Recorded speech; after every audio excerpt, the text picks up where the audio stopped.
This is fucking nuts. This is from The Hill. Trump says Zelensky should have never started the war with Russia. This is the international political fucking version of she shouldn't have worn that. Really is, isn't it? It really is. It really is. It really is. Yeah. Like this is also a lesson in like the gaslighting of America and the gaslighting of the whole world. We're doing this crazy thing. I was trying to explain this to Haley because she was not following the news. And I'm like, we are turning toward, we're turning away from Europe and we are allying ourselves with Russia.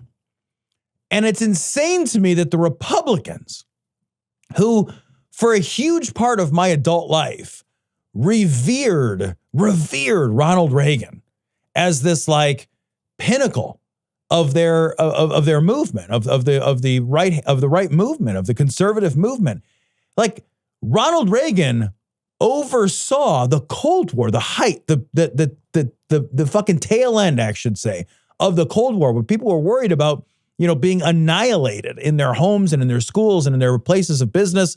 But like, and somehow we're allies now with Russia. We're enemies of Ukraine. Yeah. It's fucking up is down, man. Well, that people have pointed this out to us before, that Russia, after the fall, like USSR's fall, turned not only full of oligarchs, but also they also turned into an anti-gay sort of Christian place, right? And so these people in our country saw kinship in Russia, and they're just different than the USSR now. They're just, I mean, it's actually the same thing. There's oligarchs and they don't like gay people. And you're like, okay, well, it's pretty much our country. Like that's, I mean, pretty much straight up. And so I do see the connection in that. But I also recognize too, like you're right about the gaslighting. I do another show with Michael Marshall, the No Rogan Experience, and we're listening to Joe Rogan, and 3 or 4 times we've heard him talk. He's talking about how it was known that Russia sort of drew a red line and said, if you guys start talking about, you know, NATO, then we're gonna invade you. Like you can't talk about Ukraine going in and joining NATO. And our country, supposedly, according to Joe, sent like provocateurs over to overthrow the person who was in charge before.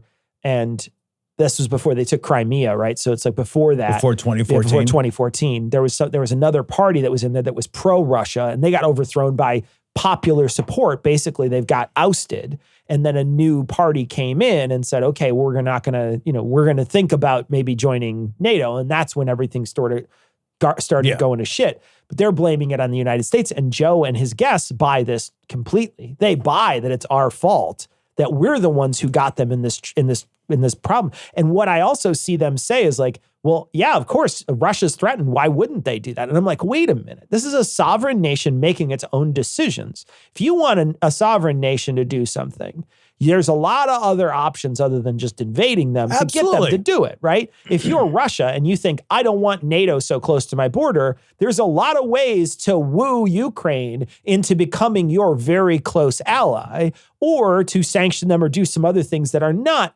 direct war. They went direct war. That's not something that you would expect on the world stage, but that's what they decided to do. But somehow Joe's audience is blaming us and Ukraine for all this, and they let Russia, because he just has a bunch of Russia talking points, people come in and they just say things to him and he just accepts it as fact without hearing anything else. And this is a perfect gaslighting of America. You know, you get the younger people listening to Rogan. He's gaslighting them about how all this started. And now Donald Trump is doing the same thing.